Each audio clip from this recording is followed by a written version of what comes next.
అప్పుల బాధలు వెంటాడుతున్నాయా? అయితే 6 JVR వారి జాతిరత్నాలు ధరించండి. హలో అండి, అందరికీ నమస్కారం. నేను మీ కట్టా కార్తీక్. రష్యా ఉక్రెయిన్ యుద్ధం గురించి మీ అందరికీ తెలుసు. గత 2.5 సంవత్సరాలుగా కొనసాగుతూ ఉంది. ఒక ముగింపు లేని యుద్ధంగా ఈ యుద్ధం తయారైంది. అయితే రష్యాని ఎదుర్కోవటానికి ఉక్రెయిన్ కొత్త పద్ధతులు అనుసరిస్తూ ఉంది. మనం గతంలో చూసాం.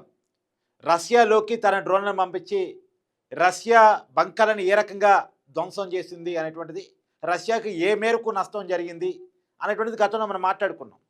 దానికి ప్రతిగా రష్యా కూడా ఉక్రెయిన్ మీద అనేక దాడులు నిర్వహించింది. అయితే ఇప్పుడు మరొక కొత్త పద్ధతిని ఉక్రెయిన్ అనుసరించింది. ఏకంగా యుద్ధ రంగంలోకి రోబోలను దించింది. ఇప్పటివరకు ఏ దేశాల మధ్య యుద్ధం జరిగినా, 2 ప్రపంచ యుద్ధాలు జరిగినా రోబోలు యుద్ధం చేయటం అనేది గతంలో ఎప్పుడూ లేదు. ఇప్పుడు యుద్ధ రంగంలోకి రోబోలను దింపింది ఉక్రెయిన్. ఒక 2 రోబో ట్యాంకర్లు, ఒక 2 రోబో డాగ్స్, ఈ 4 రోబోలను ఉపయోగించి రష్యన్ బంకర్ల మీద, ఆల్రెడీ ఉక్రెయిన్లో కొంత ప్రాంతాన్ని ఆక్రమించుకొని ఉన్నటువంటి రష్యన్ బంకర్లను, తూర్పు ఉక్రెయిన్లో ఉన్నాయి అవి, ఆ తూర్పు యూరప్లో ఉన్నటువంటి రష్యన్ బంకర్ల మీదకి 4 రోబోలను ప్రయోగించి ధ్వంసం చేసేసింది. రష్యా అక్కడే ఉన్నటువంటి రష్యా బలగాలని ఆ రోబోలు ఆధీనంలో తీసుకున్నాయి. మనుషులంటే కాల్చి చంపేస్తారు, కానీ రోబోలను ఏం చేయగలరు? 2 ఆటో మిషన్ రోబోస్ అవి, ఏమాత్రం తగ్గకుండా మొదటిసారి యుద్ధ రంగంలోకి రోబోలు వచ్చేసాయి. చాలా పకడ్బందీగా పనిచేసాయి. అక్కడ ఉన్నటువంటి రష్యన్ బంకర్లను ధ్వంసం చేసి రష్యన్ ఆర్మీని తమ ఆధీనంలో తీసుకున్నాయి. ఇప్పుడు ఆటో మిషన్ రోబోలని ఏ రకంగా ఎదుర్కోవాలి అనేటువంటి దాంట్లో పడింది రష్యా. ఇప్పుడు రష్యన్ ఆర్మీ కొంతమంది, అంటే ఆ బంకర్ల చుట్టూ కాపలాగా ఉన్నటువంటి కొంతమంది రష్యన్ ఆర్మీ ఈ రోబోల చేతిలోకి వెళ్ళిపోయారు, రోబోల ఆధీనంలోకి వెళ్ళిపోయారు. నిజానికి మీకు రోబో సినిమా ఐడియా ఉంది కదా, రజనీకాంత్తో తీసినటువంటి సినిమా. రజనీకాంత్ హీరోగా నటించారు. దాంట్లో వసీకర్ పాత్రలో రజనీకాంత్ ఒక రోబోని తయారు చేసే పని చేస్తారు ఆర్మీకి అందించడం కోసం. ఎందుకంటే బోర్డర్లో జవాన్ పడే కష్టం అంతా ఇంత కాదు. వాతావరణ పరిస్థితులు అనుకూలించకపోయినా, ప్రత్యర్థి దేశం ఎప్పుడు ఎలా దాడి చేస్తుందో తెలియదు కాబట్టి కాపలాగా ఉంటాడు జవాన్. అతను పడే కష్టం అంతా ఇంత కాదు. అయితే ఆ కష్టాలు పోయేలా ఆ జవాన్ల ప్లేసులో మానవ రహితమైనటువంటి ఒక వ్యవస్థను నిర్మించాలి, రోబోలను పెట్టాలి అనేటువంటి కొత్త ఆలోచనతో వసీకర్ పాత్రలో రజనీకాంత్ ఒక రోబోను తయారు చేసే పని చేస్తాడు. సరే, సినిమా కథ కాబట్టి ఆ తయారీలో వచ్చే ఆటంకాలు అవన్నీ చూపిస్తారు. కానీ ఇది రియాలిటీలో ఉక్రెయిన్ అలా తయారు చేసింది. సరే, ఉక్రెయిన్ వెనకాల నాటో దేశాల సాయం ఉండొచ్చు, అమెరికన్ సాయం ఉండొచ్చు, యూరప్ సాయం ఉండొచ్చు, ఇవన్నీ సహాయాలు ఉన్నాయి. ఉండవు అనుకోవడానికి లేదు. ఉక్రెయిన్ సొంతంగా తయారు చేసింది అనుకోవడానికి లేదు. ఖచ్చితంగా వెనకాల అమెరికా, యూరప్, నాటో దేశాలు వీటన్నిటి సహకారంతో మానవ రహిత యుద్ధ వ్యవస్థను తయారు చేసుకుంది. ఒక 2 రష్యన్ బంకర్లను టార్గెట్ చేసి 4 రోబోస్ని యుద్ధ రంగంలో దింపింది ఉక్రెయిన్. వాళ్ళు అనుకున్నట్టే ఆటో మిషన్ ఈ రోబో వ్యవస్థ పకడ్బందీగా పనిచేసింది. రష్యన్ యుద్ధ ట్యాంకర్లు 2టిని ధ్వంసం చేసింది. అక్కడే ఉన్నటువంటి రష్యన్ జవాన్లని వాళ్ళ ఆధీనంలో తీసుకుంది. రోబోస్ తన ఆధీనంలో తీసుకున్నాయి. 2 రష్యన్ డాగ్స్, 2 అంటే మనం రోబో సినిమాలు చూసినట్టు మనిషి రూపంలో రోబోస్ కాదు. 2 రోబో డాగ్స్, 2 రోబో ట్యాంకర్స్. అంటే మనిషి లేకుండానే ఆ ట్యాంకర్ తనంతట తను నడుపుకుంటూ పోయి అక్కడ ఉన్నటువంటి బంకర్లను ధ్వంసం చేసింది. అదో రకమైనటువంటి రోబో వ్యవస్థ. మన రోబో అంటే ఏంది? మనిషిలాగే ఉంటాడు, నడుస్తాడు, ఇంట్లో పని కనుక చేస్తాడు. దానికోసం కూడా రోబోలు తయారైనవి కదా. ఇళ్లలో పనిచేయడానికి రోబోలు తయారై ఉన్నాయి. ఆటోమేషన్ రోబోస్ చాలా తయారై ఉన్నాయి. ఇప్పటికే రోబో వ్యవస్థ ప్రపంచవ్యాప్తంగా ఉంది. కానీ యుద్ధ రంగంలో రోబో వ్యవస్థను ప్రయోగించడం మాత్రం ఇప్పటివరకు లేదు. మొదటిసారి ఉక్రెయిన్ ప్రయోగించింది. అది మనం సహజంగా చూసే రోబోల కంటే భిన్నమైనటువంటి రోబోస్, మనిషి రూపంలో ఉండేటువంటి రోబోస్ కావవి. యుద్ధ ట్యాంకర్ రూపంలో 2 రోబోస్ని, తర్వాత 2 రోబో డాగ్స్ని.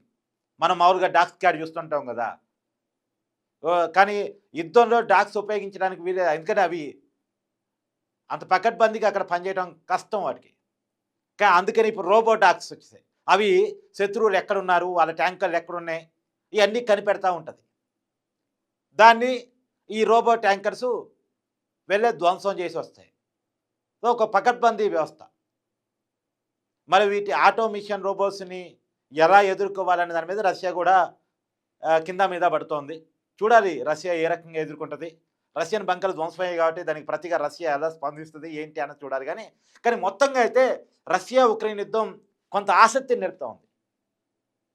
ఉక్రెయిన్ వేసే ఎత్తులు చిన్న దేశం అయినప్పటికీ కూడా ఇతర దేశాల సహకారంతో ఉక్రెయిన్ వేస్తున్న ఎత్తులు రష్యాలోకి వెళ్ళి ఒక డ్రోన్ వ్యవస్థని అక్కడే పెట్టి ఆ డ్రోన్లు కూడా చాలా పకడ్బందీగా రష్యాలోకి రష్యన్ పౌరుల చేతే పంపించుకొని, అంటే అక్కడ ఉన్న కొంతమంది కోవర్ట్లుగా మార్చుకొని అక్కడ యుద్ధ ట్యాంకర్లకి దగ్గరగా పెట్టి, అణు ట్యాంకర్లకు దగ్గరగా పెట్టి ఒక్కసారిగా అక్కడ ట్యాంకర్లు బంకర్ల మీద దాడి చేసి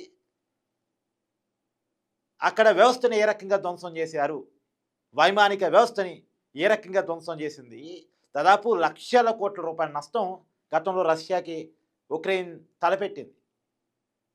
ఉక్రెయిన్ దేశంలోకి వచ్చి రష్యా ఎలా చొరబడి ధ్వంసం చేయగలిగిందో అలా కాకపోయినా రష్యా వైమానిక స్థావరాల మీద డ్రోన్ వ్యవస్థను ఉపయోగించి రష్యా భూభాగంలోకి వెళ్ళి కొట్టేసి వచ్చేసింది ఉక్రెయిన్. ఆ సంఘటన మరొక ముందే ఇప్పుడు ఈ రోబోల ద్వారా చేసినటువంటి ప్రయోగం. కొత్త కొత్త ప్రయోగాలని ఉక్రెయిన్ చేస్తూ ఉంది. ఉక్రెయిన్ అధ్యక్షుడు జెలెన్స్కీ ఆ విధంగా ముందుకు పోతూ ఉన్నాడు. నిజానికి ఎప్పుడో ఉక్రెయిన్ ఓడిపోయి ఉండాల్సింది రష్యా ముందు. కాకపోతే ఉక్రెయిన్కి కలిసి వస్తుంది ఏంటంటే ఉక్రెయిన్ కాదు చాలా దేశాలు ఉన్నాయి. ఇది పేరుకి రష్యా ఉక్రెయిన్ యుద్ధం, కానీ రష్యా ఉక్రెయిన్ యుద్ధం కాదు ఇది. రష్యా యూరోప్ యుద్ధం, రష్యా అమెరికా యుద్ధం. చూద్దాం ఇంకా ఈ యుద్ధంలో ఎలాంటి అంశాలు చూడాల్సి వచ్చింది. ఇప్పుడు ఈ రోబోట్స్ని ఎలా ఎదుర్కోవాల్సి వచ్చింది. ఒక 4 రోబోట్స్ ఇప్పుడు సక్సెస్ఫుల్గా పనిచేశాయి కాబట్టి రాబోయే కాలంలో మరిన్ని రోబోట్స్ని యుద్ధ రంగంలోకి ఉక్రెయిన్ ప్రయోగిస్తుందా, మరి వాటి తయారీకి ఎంత టైం పట్టింది ఏంటి, మరి దానికి విరుగుడిగా రష్యా ఏం కనిపెడుతుంది ఏంటి చూడాలి. ఇప్పుడు రష్యాని కూడా తక్కువ అంచనా వేయడానికి లేదు. రష్యా కూడా టెక్నికల్గా స్ట్రాంగు, ఫైనాన్షియల్గా స్ట్రాంగు, డెవలప్మెంట్ పరంగా స్ట్రాంగు. కాబట్టి దీనికి ఏదో విరుగుడు కూడా రష్యా కూడా కనిపెట్టేటువంటి అవకాశం ఉంటుంది. రష్యాని కూడా తక్కువ అంచనా వేయడానికి లేదు.